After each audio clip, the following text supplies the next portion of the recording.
جب لوگوں کے اعمال بگڑتے ہیں تو اللہ تعالیٰ حالات کو بھی برباد کرتا ہے اور آخرت کو بھی برباد کرتا ہے۔ مال نے نہ کسی کو اللہ کی بارگاہ میں پہلے عزت دلائی، نہ آج عزت دلا سکتا ہے۔ دنیا کے اقتدار نے نہ پہلے کسی کو کامیاب کیا، نہ آج کسی کو کامیاب کر سکتا ہے۔ یہ میرے بھائیوں آج کا دھوکہ ہے کہ ہم اپنی منشاہی پہ چل رہے ہیں اور ہمیں اللہ کے دستور کا پتہ نہیں ہے کہ اللہ تعالیٰ کن چیزوں سے راضی ہے، کن چیزوں سے ناراض ہے، کس پر اس کی پکڑ آتی ہے، کس پر وہ معاف کرتا ہے۔ اس لیے یہ ساری دنیا کے انسان انتہائی خطرے میں چل رہے ہیں کہ یہ وہ سارے اعمال جن پر اللہ تعالیٰ ناراض ہوتا ہے وہ پورے فیصل آباد میں ہیں، ہر محلے میں ہیں، ہر بازار میں ہیں، پورے پاکستان میں ہیں، پوری دنیا میں ہیں، پورے بر اعظم میں پھیلی ہوئی انسانیت آج للکار رہی ہے اللہ کو۔ کبیرہ گناہوں کے ساتھ زمین کو بھر دیا ہے۔ ظہر الفساد فی البر والبحر بما کسبت ایدی الناس، اور اللہ اپنی سنت قرآن کے ذریعے سے بتاتا ہے کہ جب تم جیسی قوموں نے جب تمہارے جیسے اعمال اختیار کیے تو یہ سنو، ایک قوم تم سے پہلے آئی نوح علیہ السلام کی، جنہوں نے زمین کو کفر سے بھر دیا، الٹا میرے نبی سے کہنے لگے فاتنا بما تعدنا ان کنت من الصادقین، وہ عذاب لاؤ جس سے تم ہمیں ڈراتے تھے، اور وہ عذاب لاؤ جس کا تم نے وعدہ کیا ہوا ہے۔ پھر ہمارا وہ دن آیا، ففتحنا ابواب السماء بماء منہمر وفجرنا الارض عیونا فالتقى الماء على امر قد قدر، آسمان کے دروازے کھولے، زمین کو چشمے بنا دیا۔ یہ نہیں کہا کہ زمین سے پانی نکل کر، فجرنا الارض عیونا، ہم نے پوری زمین کو چشمے بنا دیا، روئیں سے پانی ابلنے لگا، اور آسمان سے پانی گرا، زمین سے پانی نکلا، اور ساری کائنات میں وہ پانی پھیلا۔ ایک تفسیر میں نے پڑھا کہ اللہ تعالیٰ کہ اگر اللہ تعالیٰ اس دن کسی پہ رحم کرتا تو ایک عورت پہ رحم کرتا جو بچے کو لے کے بھاگ رہی تھی کہ کوئی جائے پناہ ملے اور میں بچ جاؤں، اور وہ بھاگتے بھاگتے ایک اونچے پہاڑ پہ چڑھی جس سے اونچا پہاڑ کوئی نہیں تھا، پیچھے سے پانی آیا، اس نے پہاڑ کو جو ڈبویا، پھر اس کے پاؤں پر چڑھا، پھر اس کے سینے پر آیا، جس نے بچے کو اوپر کر لیا، پھر اس کی گردن تک آیا تو اس نے بچے کو یوں اپنے سر سے اوپر کر لیا کہ شاید بچہ بچ جائے، مگر پانی کی موج نے نہ بچے چھوڑے نہ بڑے چھوڑے، سب کو برابر کر دیا، یہاں تک کہ ان کے اپنے بیٹے کو اللہ تعالیٰ نے سامنے وحال بینہم الموج فکان من المغرقین، سامنے ہلاک کیا۔ 3 آدمی غار میں چھپ گئے اور اوپر پتھر رکھ لیا کہ یہاں تو پانی نہیں آئے گا، چاروں طرف جو پانی کا تماشا دیکھا، اور اندر بیٹھ گئے۔ تھوڑی دیر میں تینوں کو تیز پیشاب آیا اور بے قرار ہو کر پیشاب کرنے بیٹھے، اللہ نے پیشاب کو جاری کر دیا، اور وہ پیشاب کرتے کرتے کرتے اپنے ہی پیشاب میں غرق ہو کے مر گئے۔ جو کام قوم نوح کرتی تھی وہ کام آج ہو رہے ہیں، ساری دنیا میں ہو رہے ہیں۔ قوم عاد آئی بڑی طاقتور، یہاں تک کہ للکارنے لگے من اشد منا قوہ، کوئی ہے ہم سے بڑا طاقتور تو لاؤ نا، ہمیں کس سے ڈراتے ہو؟ ان نقول الا تراک بعض آلہتنا بسوء، ہمارے خداؤں نے تیری عقل خراب کر دی ہے، ہم سے تو بڑا کوئی طاقتور نہیں ہے۔ تو اللہ تعالیٰ نے فرمایا اولم یرو ان الذی خلقہم هو اشد منہم قوہ، اے ہود انہیں بتاؤ جس نے تمہیں پیدا کیا ہے وہ تم سے زیادہ طاقتور ہے۔ تو جب اللہ تعالیٰ کی طرف سے وہ حجت پوری ہوئی اور اپنے تکبر میں بڑھتے رہے، نافرمانی میں بڑھتے رہے، تو اللہ نے عذاب کا دروازہ کھولا، قحط آ گیا، انسان ایسے بھوکے، اور وہ انسان ہماری طرح تو تھے نہیں، 40 ہاتھ قد ہوتا تھا، 30 ہاتھ قد ہوتا تھا، 800 سال 900 سال عمر ہوتی تھی، نہ بوڑھے ہوتے تھے، نہ بیمار ہوتے تھے، نہ دانت ٹوٹے، نہ کمزور ہو، نہ نظر کمزور ہو، جوان تندرست توانا، صرف موت آتی تھی، اس کے علاوہ کچھ نہیں ہوتا تھا انہیں۔ اور ان کے بھوک بھی زیادہ، وہ اپنی ضرورتوں کا غلہ بھی کھا گئے، پھر جہاں حلال بھی کھا گئے، پھر کتے بھی کھا گئے، بلے بھی کھا گئے، چوہے بھی کھا گئے، جو چیز ہاتھ میں آئی سانپ بھی کھا گئے، ہر چیز کھا گئے، اور نہ بارش کا قطرہ گرا، نہ زمین کا دانہ پھوٹا، یہاں کے درخت توڑ توڑ کے ان کے پتے چبا گئے، قحط دور نہ ہوا۔ تو پھر انہیں ایک وفد بھیجا، بیت اللہ بھیجا کہ ہمیں بارش دو۔ وہ جب مصیبت آتی تو اوپر والے کو پکارتے تھے، جب وہ کام کرتے تھا تو پھر سرکش ہو جاتے تھے، پھر انہیں پتھروں کو پوچھتے تھے۔ تو اللہ تعالیٰ نے 3 بادل سامنے کیے، آواز آئی ان میں سے ایک کا انتخاب کرو، ایک سفید، ایک سرخ، ایک کالا۔ تو آپس میں کہنے لگے سفید تو خالی ہوتا ہے، سرخ میں ہوا ہوتی ہے، کالے میں پانی ہوتا ہے، ہم کہا یہ پانی، یہ کالا چاہیے، یہ کالا چاہیے۔ آواز آئی پہنچے گا، یہ واپس پہنچے، ان کا بارش ہوگی، تو پھر جب ساری قوم اکٹھی ہوئی تو اللہ نے وہ بادل بھیجا، فلما رأوه عارضا مستقبل اودیتہم، وہ بادل آیا کالا، کہنے لگے ھذا عارض ممطرنا، وہ دیکھو آئی بارش۔ تو اللہ تعالیٰ نے کہا بل هو ما استعجلتم بہ، یہ بارش نہیں، یہ وہ عذاب ہے جو تم ہود سے کہتے تھے، کون ہے ہم سے بڑا جو ہمیں کچھ کر لے، اب تیار ہو جاؤ، ریح فیہا عذاب علیم تدمر کل شیء بامر ربها، اب دیکھو کیسے تمہارا رب تمہیں اڑاتا ہے۔ ان کے گھروں کو ہوا نے اڑا دیا، ان کو ہوا نے اڑا دیا، 60 ہاتھ اونچے قد کے لوگ اور تنکے کی طرح ہوا میں اڑ رہے تھے، اور ان کے سروں کو آپس میں ہوا ٹکرا رہی تھی، وہ گھومتے تھے سر ٹکراتے، گھومتے تھے سر ٹکراتے، بعض لوگ بھاگ کے غاروں میں چھپ گئے تو ہوا کا بگولا ایسے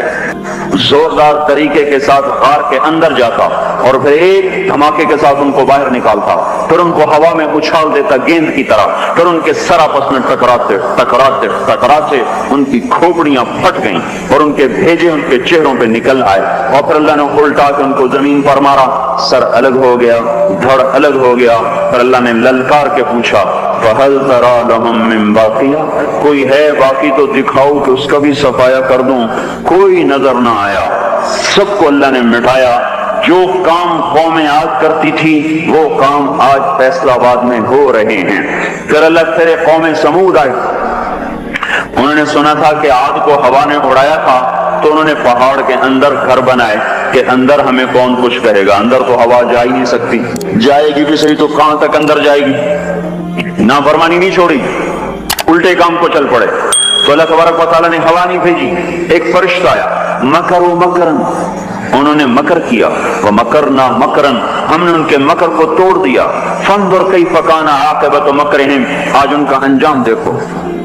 انا دمرناہم وقومہم اجمعین فتلک بیوتہم خاویۃ بما ظلموا ان فی ذلک لآیۃ لقوم یعلمون وانجینا الذین آمنوا وکانوا یتقون۔ اللہ تبارک و تعالیٰ نے کہا یہ دیکھو، ایک فرشتہ آیا، اس نے چیخ ماری اور ان کے کلیجے پھٹ گئے، چہرے نیلے اور کالے ہو گئے، اور ساری قوم کو اللہ نے آن کی آن میں ہلاک کیا۔ پھر اس پر قوم شعیب کا اللہ نے قصہ سنایا، یہ تاجر قوم تھی، فیصل آباد کے بازاروں میں جو ناپ تول میں کمی ہے وہ وہاں ہو رہی تھی، جو جھوٹ ہے وہ وہاں چل رہا تھا، جو خیانت ہے وہ وہاں چل رہا تھا، دکھانا اور دینا اور یہ وہاں چل رہا تھا،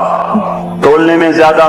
ناپنے میں زیادہ، یہ سارا کام جو کچھ ہو رہا ہے وہ وہاں ہوا اور بڑھتا گیا اور بڑھتا گیا، اور ساری دنیا کی تجارت انہوں نے قبضے میں کر لی۔ اور شعیب علیہ السلام نے کہا کہ بھائی اس سے باز آ جاؤ، اوفوا الکیل وزنوا بالقسطاس المستقیم، صحیح تولو، صحیح ناپو، ناپ تول میں کمی نہ کرو۔ جواب آیا الصلاۃ تأمرک ان نترک ما یعبد آباؤنا او ان نفعل فی اموالنا ما نشاء انک لانت الحلیم الرشید۔ اے شعیب بس تم مسجد میں بیٹھ جا، ہمارے کاروبار میں دخل نہ دے، یہ تیری نمازیں ہمیں کہتی ہیں کہ ہم باپ دادے کا طریقہ چھوڑیں اور ہم اپنے کاروبار تیرے طریقے پر کریں تو ہم تو بھوکے ہو جائیں۔ کسی سے آپ کہیں کہ بھائی دیانت سے تجارت کرو، کہے گا مجھے تو بجلی کا بل بھی ادا نہیں ہوگا، میں روٹی کہاں سے کھاؤں۔ یہ میں نے ایک سے کہا تم ملاوٹ کیوں کرتے ہو، ایک تیل والے سے میں نے کہا تم ملاوٹ کیوں کرتے ہو، کہ اگر ملاوٹ کروں تو ایک ڈرم کے پیچھے 500 روپیہ بچتا ہے اور خالص بیچوں تو 50 روپیہ بچتا ہے، تو 50 روپے سے میرا کیا ہوگا، سبزی گوشت بھی نہیں آتا، اور 500 روپے سے تو کتنا دن گزر جاتے ہیں۔ تو یہی کچھ قوم شعیب نے کہا کہ اصلاتک تأمرک ان نترک ما یعبد آباؤنا او ان نفعل فی اموالنا ما نشاء۔ میاں شعیب اپنے گھر بیٹھ جا، ہمیں تیری تبلیغ نہیں چاہیے، ہمیں اپنا کاروبار کرنے دے۔ یہی آج کے بازاروں کے مسلمان کہہ رہے ہیں کہ ہمیں یہ شریعت نہیں منظور، تو کاروبار کیسے ہوگا، جھوٹ نہ بولیں تو کام کیسے چلے، خیانت نہ کریں تو کام کیسے چلے، ناپ تول میں کمی نہ ہو تو کام کیسے چلے، اور سودی کام نہ ہو تو کام کیسے چلے، بینک نہ ہو تو کام کیسے چلے۔ یہ سارے اعتراضات جو آج کے تاجر کرتے ہیں یا دکاندار کرتے ہیں، یہ سارے اعتراضات شعیب علیہ السلام کی قوم نے کیے کہ پھر کاروبار کیسے چلے گا، پھر منڈیاں کیسے چلیں گی، پھر تجارت کیسے چلے گی۔ تو ہم تو تجارت چلانے نہیں آئے، ہم تو اللہ کو راضی کرنے آئے ہیں۔ اللہ کو راضی کر تو تجارت ٹھپ ہو جائے تو ہو جائے، اور چل پڑے تو برکت، سبحان اللہ۔ ہم اس بات کے مکلف نہیں ہیں کہ ہم نے روٹی کھانی ہے اور بچوں کو کھلانی ہے، ہم اس بات کے مکلف ہیں کہ ہم نے اللہ کے حکم کے مطابق کمانا ہے اور اس کے مطابق کھلانا ہے۔ اس میں کچھ بچے گا کھلائیں گے، نہیں بچے گا فاقہ کریں گے، بچوں کو بھی کہیں گے تمہارا باپ تمہیں نہیں دے سکتا، میں تمہاری خاطر دوزخ کی آگ کو برداشت نہیں کر سکتا۔ اللہ کو راضی کرتے ہوئے سب کچھ قربان کرنے کا حکم ہے، یہ نہیں ہے کہ اپنی خواہش پہ حکم قربان ہو، ہمیں یہ حکم ہے کہ میرے حکم پر اپنی خواہش کو قربان کرو۔ قوم شعیب نہ بنے ہمارے بازار، وہ مذاق اڑانے لگے کاروبار کیسے ہوگا، بچوں کو کہاں سے کھلائیں گے،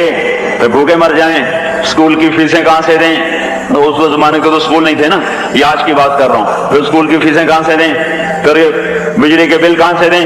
اگر سچ پر کمائیں اور دیانتداری سے کمائیں تو روٹی کہاں سے کھائیں، یہی شعیب علیہ السلام کی قوم کا جواب تھا۔ پھر کہاں سے کھائیں، پھر کہاں سے کمائیں، تو چپ کر کے اپنے نفل پڑھا کیا، اپنی اللہ اللہ کیا کر، ہمارے کاروبار میں دخل نہ کیا دیا کر۔ جیسے ہم نے آج اسلام کو کہا ہوا ہے مسجد میں آئیں گے تجھے سلام کریں گے، نماز پڑھیں گے، جمعہ پڑھیں گے، پر تو ہمارے بازار میں نہ آنا، کہیں تو ہمیں جھوٹ سے روک دے، بددیانتی سے روک دے، سود سے روک دے، خیانت سے روک دے، تو ہماری تو تجارت ہی ٹھپ ہو جائے گی۔ تو اللہ تبارک و تعالیٰ نے اس قوم پہ 3 عذاب مارے۔ یہ پہلی کافر قومیں تھیں، ان پہ ایک ایک عذاب آیا۔ یہ کافر کے ساتھ بددیانت تھے، لوگوں کا حق بھی لوٹتے تھے، تو اللہ نے ان پہ 3 عذاب مارے۔ اخذتهم الرجفۃ زلزلہ، اخذ الذین ظلموا الصیحۃ چیخ، اخذهم عذاب یوم الظلہ بارش، کس چیز کی، انگاروں کی بارش۔ ہماری جماعت شعیب علیہ السلام کے قوم کے علاقے میں گئی ہے، وہ اتنا ٹھنڈا علاقہ ہے کہ جب ہم وہاں سے گزرے تو اتنی برف پڑی ہوئی تھی، یعنی تقریباً 3 فٹ برف پڑی ہوئی تھی، ایسا ٹھنڈا علاقہ۔ اللہ نے ایک گرم ہوا بھیجی، وہ جھلس گئے، تڑپ گئے، آبلے پڑ گئے، تو اس کے بعد ایک قدم ہوا ٹھنڈی ہوئی تو سارے بھاگ کے باہر آئے کہ شکر ہے ٹھنڈی ہوا آئی، اوپر سے بادل آیا تو شکر ہے بادل آیا، اس کا ذاتی زمین میں زلزلہ آنا شروع ہوا اور اس کے اوپر فرشتے کی چیخ آئی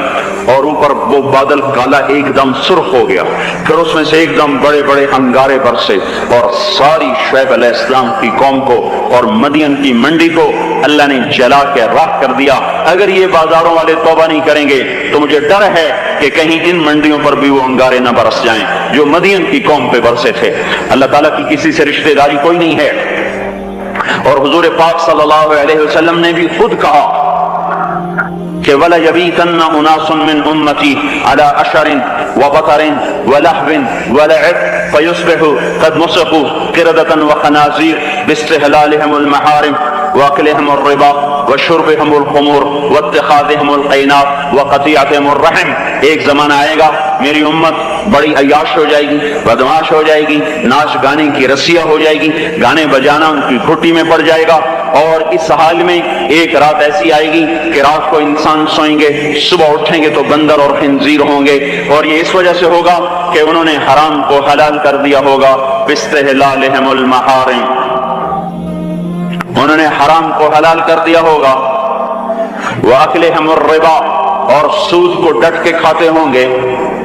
وَلُبْسِهِمُ الْحَرِيرِ، اور مرد ریشم پہنیں گے، سونے کی انگوٹھیاں، سونے کی چینیں نوجوانوں نے گلے میں لٹکائی ہوئی، سونے کی چین، سونے کی انگوٹھی، یہ کون سی لذت ہے اس انگوٹھی کے پہننے میں جو اللہ کو بھی للکارا ہوا ہے اور اس کے رسول کو بھی للکارا ہوا ہے۔ آپ نے ایک دفعہ ارشاد فرمایا کاش میری امت کے نوجوان ریشم استعمال اور سونا استعمال نہ کریں، یا لیت امتی لم تلبس الذهب، کاش کہ میری امت سونے کا استعمال مت کرے۔ اب بتاؤ دیکھو کتنے ہیں نوجوان جو ایسے شوق میں